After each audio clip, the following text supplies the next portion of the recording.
তৃণমূল কংগ্ৰেছ দলৰ প্ৰতি আমাৰ শ্ৰদ্ধা আছে, কিন্তু এই দলৰ নেতা দুলু আহমেদ আমি সকলোৱে জানো এই মুহূৰ্তত এজন ফাৰ্ষ্ট্ৰেটেড নেতা, হতাশাত ভুগি থকা এজন নেতা। আৰু এই হতাশাত ভুগি থকা নেতাক কোনে কি স্বাৰ্থ ব্যৱহাৰ কৰে, কেতিয়া তেওঁলোক ব্যৱহৃত হয়, কাৰ স্বাৰ্থতে সকলোৱে জানে। তেখেতৰ এটা মন্তব্য এটা নিৰ্দিষ্ট চেনেলত আমি দেখিছোঁ, সংবাদ মাধ্যমত তেখেতে বক্তব্য কৰিছে কিছু। গৌৰৱ গগৈক উদ্ধাৰ কথা কৈছে।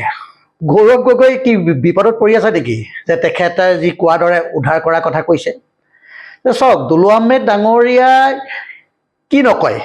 তেখেত কংগ্ৰেছ দলত আছিল, কংগ্ৰেছ দলৰ পৰা টিকেট নোপোৱাৰ পিছত তেখেতে কংগ্ৰেছ দল ত্যাগ কৰিছিল। সেই সময়ত কংগ্ৰেছ দলৰ নেতৃত্বৰ বিৰুদ্ধে তেওঁ সেই সময়ত বহুত কিবা কিবি মন্তব্য কৰিছিলে। তাৰপিছত তেওঁ জাতীয় পৰিষদ দললৈ গৈছিল, সকলোৱে জানে। জাতীয় পৰিষদ দলৰ পৰা যেতিয়া ওলাই আহিলে, জাতীয় পৰিষদৰ নেতৃত্বৰ বিৰুদ্ধে তেওঁ বহু কথা কৈ থৈ গ'ল। তেওঁ এজন হতাশাগ্ৰস্ততাত ভুগি আছে। তেখেতে এটা নিৰ্দিষ্ট নেৰেটিভ সৃষ্টিৰ বাবে কথাষাৰ ক'লে। সিদিনাখন প্ৰদেশ কংগ্ৰেছৰ নেতা ৰিপুণ বৰা ডাঙৰীয়াই এটা সংবাদমেল সম্বোধন কৰিছিলে ৰাজীৱ ভৱনত। ৪৪ মিনিটৰ এই সংবাদমেল আছিলে আৰু ৪ পৃষ্ঠাত ইয়াৰ প্ৰেছ ৰিলিজ কৰা হৈছিলে। আৰু এই প্ৰশ্নখিনিৰ উত্তৰ, তেওঁ যিখিনি প্ৰশ্ন উত্থাপন কৰিছিলে এই সংবাদ মাধ্যমৰ যোগে, এই প্ৰশ্নৰ উত্তৰ কিন্তু শাসকীয় পক্ষৰ হাতত নাছিল, মুখ্যমন্ত্ৰীৰ হাততো নাছিল।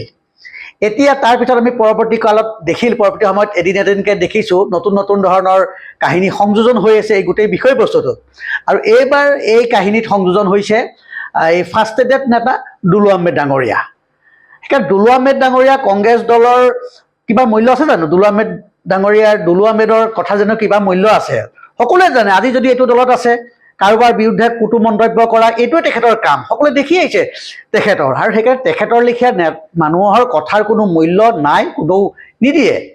আৰু যিখিনি প্ৰেছ মিটৰ, যিখিনি সংবাদ মেলৰ যিখিনি কথাৰ এতিয়ালৈকে উত্তৰ, প্ৰতিটো কথাৰ উত্তৰ কিন্তু শাসক পক্ষই দিব পৰা নাই। তেনেকুৱা অৱস্থাত কিন্তু তেখেতে সংবাদ মাধ্যমৰ এই কথাবিলাক কাৰ প্ৰৰোচনাত কি কাৰ্ডে দিয়া গৈছে সকলোৱে বুজি পায়।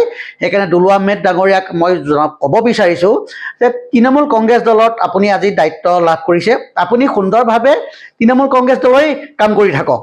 অসমৰ ৰাইজে কংগ্ৰেছ দলৰ কি হ'ব কি নহ'ব, কংগ্ৰেছ দলৰ কথা চিন্তা কৰিবলৈ ইয়াৰ কৰ্মীসকল আছে, ইয়াৰ বিভিন্ন নেতা কৰ্মীসকল আছে, কংগ্ৰেছ দলক ভাল পোৱাসকল আছে, অসমৰ ৰাইজ আছে। কিন্তু আপুনি চিন্তা কৰিব নালাগে, আপুনি নিজৰ দলৰ কথা চিন্তা কৰক।